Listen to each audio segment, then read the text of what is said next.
Good morning dear students. Gayatri Vidya Mandir senior secondary school के YouTube channel पर सभी विद्यार्थियों का हार्दिक स्वागत है। आज के क्लास में हम 12th क्लास मैथमेटिक्स के इनवर्स फंक्शन के प्रॉपर्टीज के बारे में डिस्कस करेंगे। कल के लेक्चर में अपन ने इनवर्स फंक्शन का ब्रीफली इंट्रोडक्शन देखा था, जिसमें इनवर्स ऑफ एन एलिमेंट किस प्रकार ज्ञात किया जाता है और इनवर्स फंक्शन किस प्रकार डिफाइन करते हैं उसके बारे में अपन ने डिस्कस किया था। आज उसी इनवर्स फंक्शन के कौन कौन से गुणधर्म होते हैं उनके बारे में अपन डिस्कस करेंगे। तो देखिए, सबसे पहली जो प्रॉपर्टी है वो कह रही है कि एक ही आच्छादक अर्थात 1/1 फंक्शन होता है, उसका इनवर्स आपके पास में यूनिक होता है। अर्थात एक ही आच्छादक फलन का जो प्रतिलोम अर्थात इनवर्स होता है वो अद्वितीय। अद्वितीय का मतलब क्या है? ओनली फॉर एक फंक्शन का इनवर्स एक ही होगा, एक से अधिक नहीं होगा। ये अपन को प्रूव करना है कि यदि कोई फंक्शन एक 1/1 है, और 1/1 क्यों कहा है? क्योंकि मैंने कल डेफिनेशन में बताया था कि इनवर्स फंक्शन तभी परिभाषित होगा जब वो 1/2 है। यदि कोई फंक्शन 1/2 नहीं है तो वो फंक्शन इनवर्स फंक्शन नहीं होगा। तो देखिए, अपन चलते हैं इसको लेकर, प्रूफ को लेकर। तो पहले का प्रूफ अपन पहले डिस्कस करते हैं कि कैसे आएगा।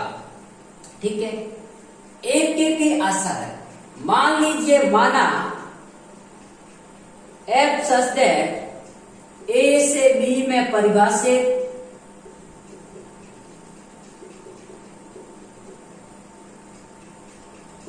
एक की आच्छादक फलन है, अर्थात 1/2 है।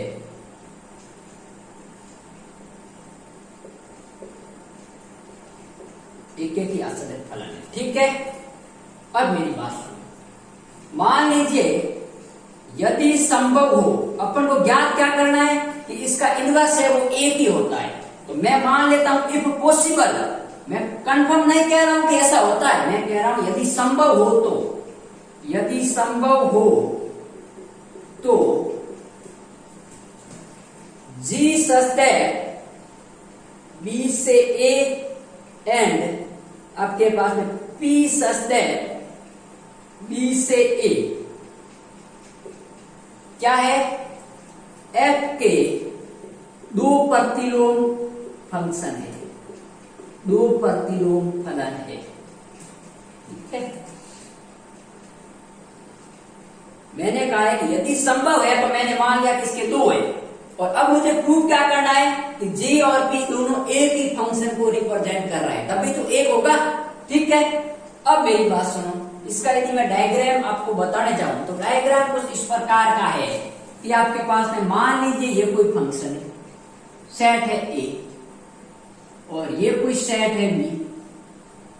ठीक है, जस्ट समझने के लिए बता रहा हूं आपको। ठीक है, ये फंक्शन है f, इसके एलिमेंट कोई मान लीजिए a और b है। ठीक है, अब इसका इसके साथ जो संयोग है वो g फंक्शन है। ये एलिमेंट आपके पास में y है, y का मतलब आपके पास में g है वो इससे इसमें डिफाइंड है, और ये जो है ये g इनवर्स है, या f इनवर्स कह सकते हो, g कह सकते हो। ठीक है, और इस y का जो इमेज है p वो किस केस में है? जब आपके पास में p है। ठीक है, और G और P क्या है? दोनों F के इनवर्स है। ठीक है, अर्थात G ऑफ y बराबर A और P ऑफ y बराबर B। ठीक है, तब for all y belongs to P, एक y एलिमेंट है वो B का, क्योंकि देखिए ये भी B से बिलोंग कर रहा है, B से A में है और ये भी B से A में, तो इसका डोमेन क्या हो गया? P और G का, यही तो हो गया B से, और इसके ये आपके पास में को डोमेन होंगे।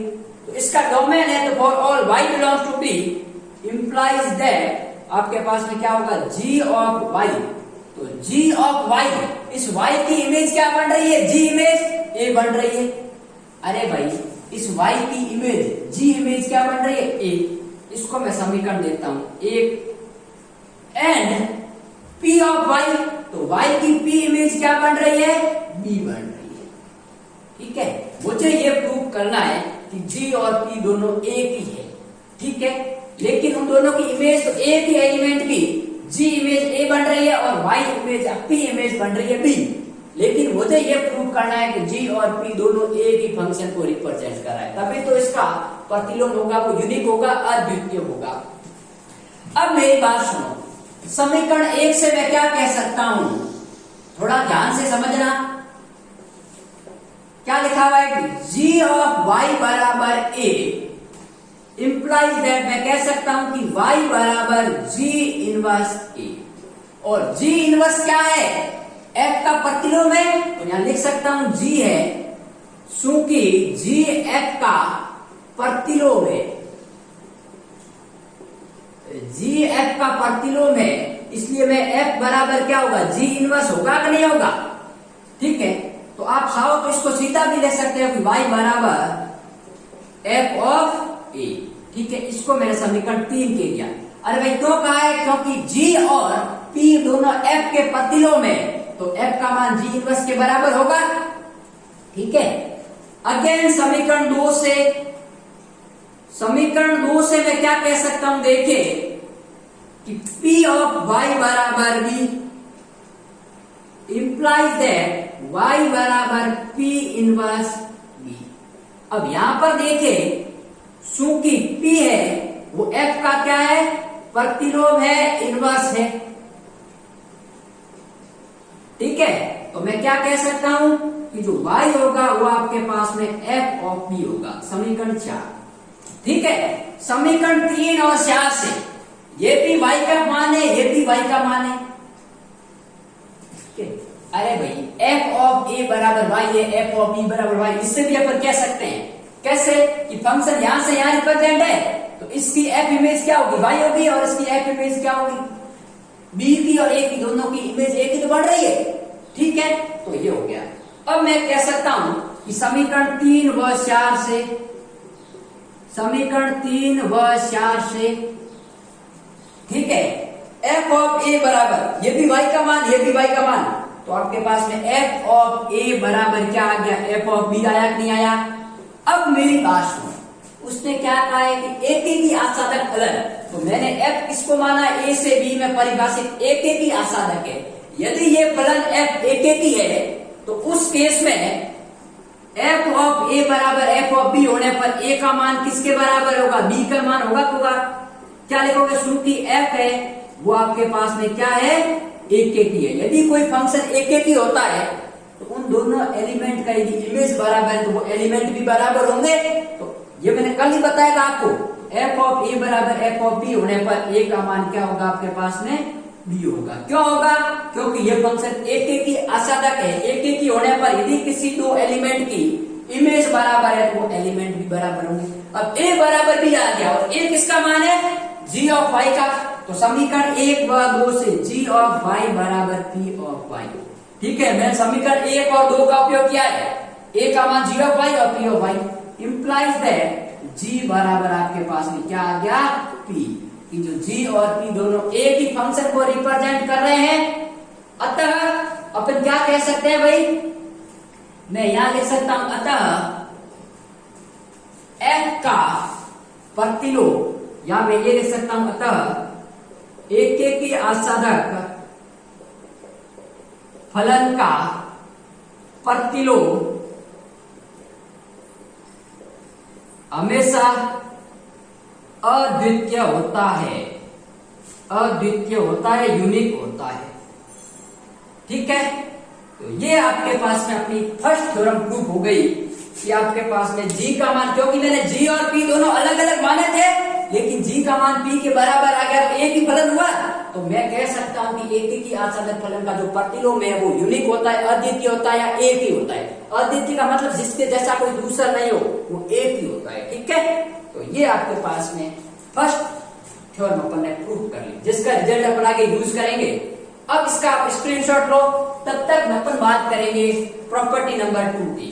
ठीक है, तो अपन देखिए, इसको साफ कर लेते हैं।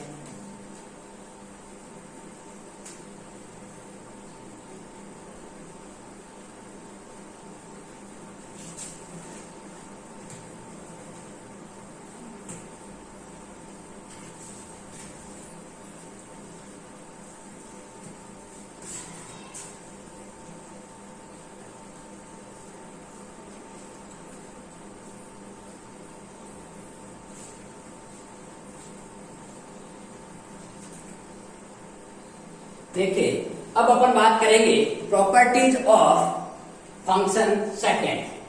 क्या कह रहा है कि यदि f सच दैट a से b, f a से b में परिभाषित एक 1/1 फंक्शन है अर्थात एकीकी आसादक फलन है। यदि ये एकीकी आसादक है तो इसका इनवर्स एग्जिस्ट करेगा, क्योंकि मैंने इनवर्स की डेफिनेशन बताया था कि यदि कोई फंक्शन 1/2 है तभी वो इन्वर्टिबल होगा, वरना नहीं होगा। तो f इनवर्स जो कि b से a में, क्योंकि यदि f a से b में परिभाषित है तो इनका इनवर्स क्या होगा, वापस उल्टा होगा, b से a में परिभाषित इसका इनवर्स फंक्शन है। तो अपन को ये कहना है कि f ऑफ f इनवर्स, ये इनका कंपोजिट फंक्शन का मान ib होगा और f इनवर्स ऑफ f है वो ia होगा। जहां ia और ib क्या है आपके पास में, ये a में परिभाषित तत्समक फलन है और ये b में परिभाषित तत्समक फलन है। अब मेरी बात सुनो, क्या कह रहा है, प्रॉपर्टी नंबर सेकेंड का प्रूफ देखने जा रहे हैं। क्या कह रहा है, f है वो a से b में परिभाषित 1/2 फंक्शन है, ठीक है। अब मेरी बात सुनो, मान लीजिए ये कोई एलिमेंट है a, सेट a और सेट b, ये फंक्शन है f, ये इसका एलिमेंट x, ये y, ठीक है। Implies that f of x बराबर क्या होगा, y होगा, क्योंकि परिभाषित फलन क्या है, एकीकी आसादक है, ठीक है। इंप्लाइज दैट x बराबर क्या होगा, f इनवर्स y, ठीक है।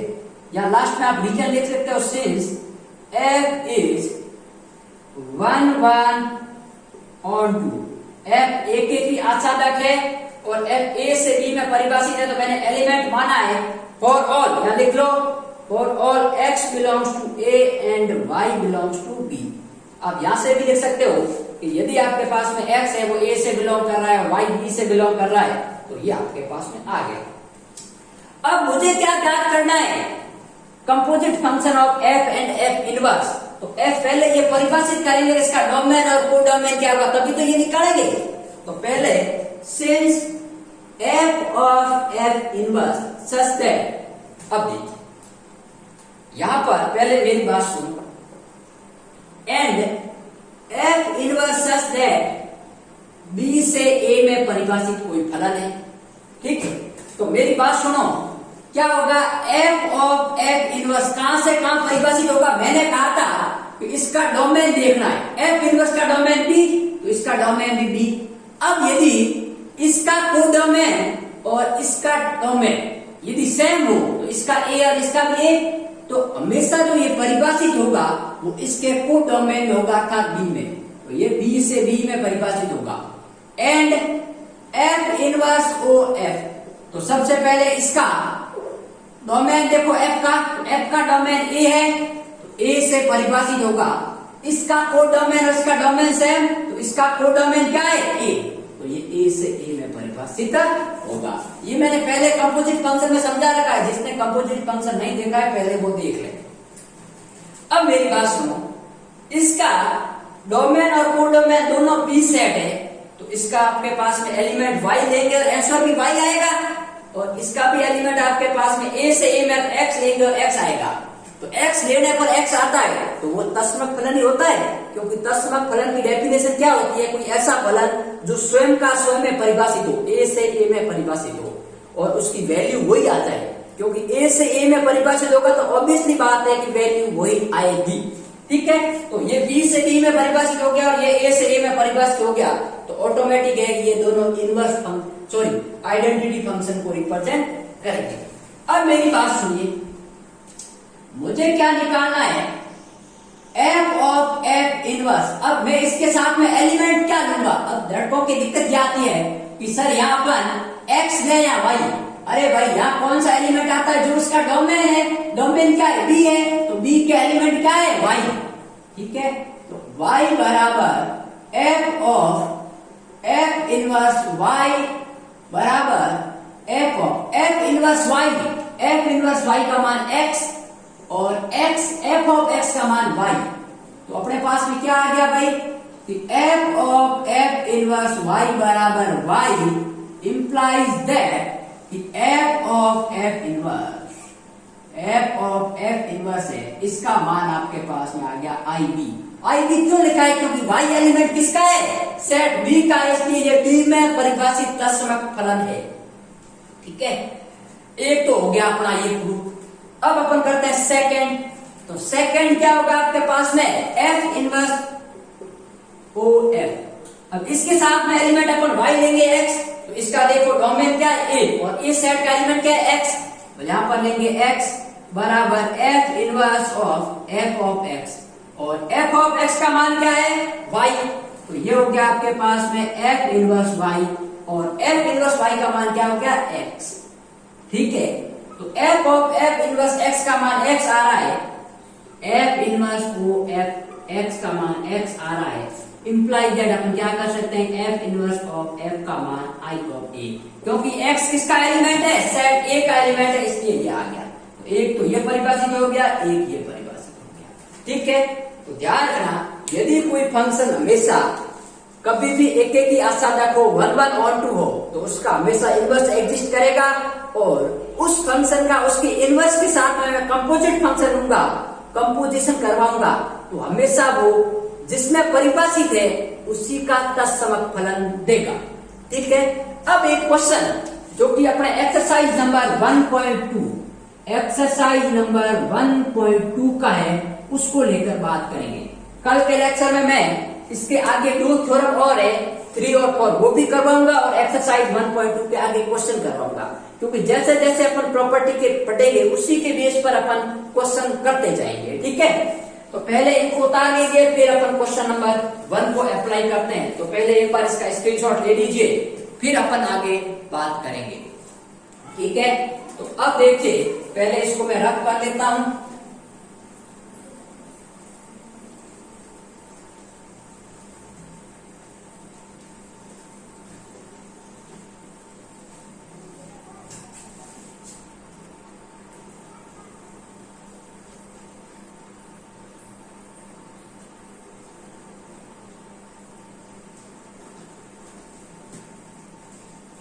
अब बात सुनिए, क्वेश्चन क्या लिखा हुआ है? यदि एक्सरसाइज नंबर 1.2 का क्वेश्चन है, ध्यान रखना, यदि a बराबर 1 2 3 4 पहला क्वेश्चन ही है, और b बराबर जो सेट एलिमेंट a सेट है और b सेट के एलिमेंट, इसके भी 4 एलिमेंट है, इसके भी 4 एलिमेंट है, तो a से b में परिभाषित फॉर 1 1 ऑन 2 फंक्शन ज्ञात करने। अब 1 1 ऑन 2 का मतलब क्या है? कि a और b का कोई भी एलिमेंट ना तो खाली रहना चाहिए, और ना ही कोई ऐसा एलिमेंट हो जिसकी एक से ज्यादा इमेज बने। ठीक है, मतलब एक एलिमेंट एक ही एलिमेंट से जुड़ना चाहिए, और कोई भी एलिमेंट खाली नहीं रहेगा, तो ही वो एक ही आसादक होगा, तथा उनके प्रतिलोम फलन ज्ञात कीजिए। अब मेरी बात सुनो, सबसे पहले मैं क्वेश्चन नंबर बात करता हूं फर्स्ट को लेकर। एफ सच दैट ए से बी में परिभाषित एक फलन है। ठीक है, जहां पर आपके पास में ए का मान है 1 2 3 4 एंड बी का मान है ए बी सी और डी। अब मेरी बात सुनो, पहले तो एक ही आसादक का मतलब क्या है? कि ए का प्रत्येक एलिमेंट बी के एक ही एलिमेंट से जुड़ना चाहिए, तभी तो वो 1 1 होगा। और ऑन टू का मतलब क्या है? कि यदि ए से बी में परिभाषित है, तो बी का कोई भी एलिमेंट ऐसा नहीं हो कि जिसकी कोई पूर्व इमेज ए में नहीं हो, मतलब जिसका पूर्व प्रतिबिंब प्रत्येक एलिमेंट का होना जरूरी है, कोई भी एलिमेंट इसका ब्लैंक नहीं रहना चाहिए। ठीक है, मतलब सीधे शब्दों में कहे, इसके प्रत्येक एलिमेंट के साथ संयोग होगा, और एक ही एलिमेंट के साथ, इसका किसी भी एलिमेंट के साथ हो सकता है, एक का यदि एक के साथ में हो रहा है, तो इन तीनों का फिर वापस एक के साथ नहीं हो सकता। ठीक है, तो ऐसे अपन को 4 फंक्शन ज्ञात करने, अलग अलग 4 फंक्शन ज्ञात करने, और उसके क्या ज्ञात करने? इनवर्स ज्ञात करने। तो पहला फंक्शन मैं लेता हूं f1 लेता हूं। ठीक है, अब वो मैं लेके आपको डायग्राम से समझा रहा हूं। ठीक है, मान लीजिए ये एक कोई सेट है, एक ये सेट है आपके पास में बी, इसके एलिमेंट 1 2 3 और 4, इसके एलिमेंट ए बी सी और डी। ये सेट बी है, ये सेट बी है। ठीक है, ये इसमें परिभाषित कोई फंक्शन। पहले मान लीजिए मैं f1 कर रहा हूं। ठीक है, अब मैंने क्या कहा, इसका एक एलिमेंट का एक एलिमेंट के साथ ही सहयोग होना चाहिए, तो मैं ऐसा कर सकता हूं, इसका इसके साथ, इसका इसके साथ, इसका इसके साथ और इसका इसके साथ। तो इसका कोई भी एलिमेंट खाली नहीं है और इसके प्रत्येक एलिमेंट की एक ही इमेज बढ़ रही है, तो ये 1 1 1 1 का मतलब है इसके प्रत्येक एलिमेंट की इसमें एक इमेज बढ़नी चाहिए। और ऑन टू का मतलब है कि बी का कोई भी एलिमेंट खाली नहीं रहना चाहिए। तो ये फंक्शन हो गया आपके पास में कौन सा, 1 1 ऑन टू। अब इसका मान क्या आएगा, देखिए F1 बराबर पहला एलिमेंट क्या आएगा 1 A, दूसरा 2 B, 3 C और 4 D। अब देखिए इसका इनवर्स ज्ञात करना है, और इनवर्स कब होता है, जब 1 1 ऑन टू हो। यदि ये फंक्शन 1 1 ऑन टू नहीं होगा तो इनवर्स नहीं निकाल सकते, लेकिन 1 1 ऑन टू है क्योंकि एक की एलिमेंट की एक ही इमेज बन रही है और इसका कोई भी एलिमेंट ब्लैंक नहीं है। तो F1 इनवर्स क्या होगा, तो F1 इनवर्स क्या होगा, वापस इसकी उल्टी इमेज भाई। अरे भाई अपन क्या कह सकते हैं कि f ऑफ x बराबर y है, तो इसका इनवर्स क्या होता है, x बराबर f inverse y। f inverse y मतलब F1 इनवर्स a, तो इसका इमेज क्या बन जाएगा आपके पास में a, 1 b, 2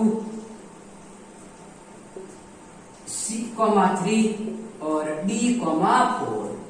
ध्यान रखना कभी भी फंक्शन 1 1 और 2 होता है और ये वो फंक्शन आपके पास में कंपोजिट पेयर के रूप में लिखा हुआ आता है, तो उसका इनवर्स क्या होगा, इनको उल्टा कर लो, 1 A, a 1 b 2 c 3 d 4। लेकिन ध्यान रहे कब होगा, जब ये फंक्शन 1 1 और 2 आपको गिवन हो, तब इसका इनवर्स आप निकाल सकते हो। क्योंकि मैंने आपको शायद इनवर्स फंक्शन में ये डेफिनेशन बताई होगी, ऑर्डर्ड पेयर के रूप में, ऑर्डर्ड पेयर के रूप में। ठीक है, इनवर्स फंक्शन की डेफिनेशन लिख लो, f inverse such that b, a for all a, b belongs to f। ठीक है, कि यदि कोई ordered pair a, b belongs to f होगा तो f इनवर्स क्या होगा, b, a, मतलब इसका उल्टा ही तो है। तो यदि f के पास में 1, a f1 से बिलोंग कर रहा है, f1 इनवर्स से क्या करेगा, a, 1। ठीक है, इसका उल्टा कर दिया। तो ये डेफिनेशन ध्यान रखना। ठीक है, अब मैं एक और फंक्शन परिभाषित कर रहा हूं, एक फंक्शन तो अपने ये हो गया, अब दूसरा फंक्शन कर रहे हैं F2। ठीक है, वो भी आपके पास में a से b में परिभाषित है, तो इसको थोड़ा सा चेंज करना है क्योंकि अलग अलग फंक्शन निकालना है। तो मैं क्या करता हूं, इसकी दो एलिमेंट की इमेज सेम रखता हूं, एक को चेंज कर देता हूं। ठीक है, तो मैं ऐसा कर सकता हूं क्या, इसको मैंने हटा दिया और इसको हटा दिया, बाकी दो अपन सेम रखते हैं, मेरे को सिर्फ और सिर्फ थोड़ा सा परिवर्तन चाहिए। तो अब मैं क्या करता हूं, इसकी इमेज इसके साथ कर देता हूं और इसकी इमेज इसके साथ कर देता हूं। तो अभी भी 1 1 2 है, तो क्या लिख सकता हूं, 1 A 2 का C के साथ में और 3 का B के साथ में, और आपके पास में क्या हो गया 4 का D के साथ में। अब आप ऐसे मत कर देना कि कोई दो एलिमेंट को एक ही एलिमेंट जोड़ दो तो 1 1 2 नहीं रहेगा। अब आपके पास में F2 इनवर्स क्या होगा, तो इसका उल्टा कर रहे हैं, तो ये होगा a, 1 c, 2 b, 3 और d, 4। ठीक है, ये आपके पास में दूसरा फंक्शन आ गया।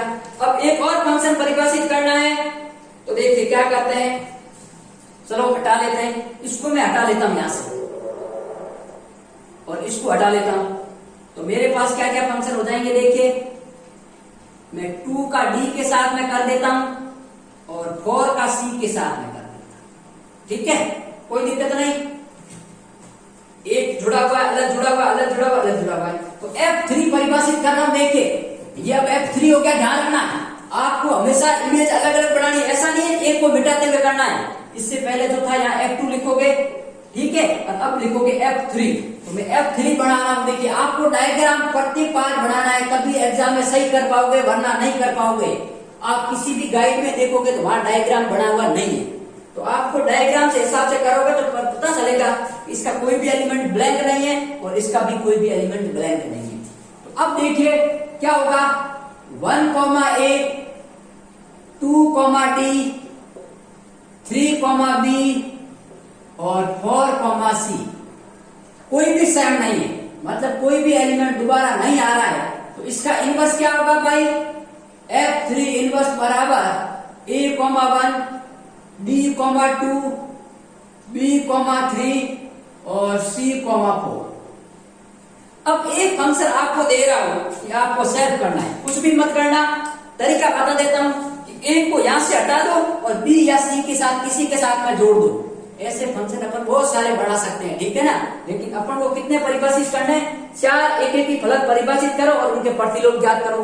तो मैंने 3 तो करवा दिए, एक आपको करना है, बता देता हूं कैसे करना है। तो F4 देखिए, यहां लिखते हैं F4, ठीक है।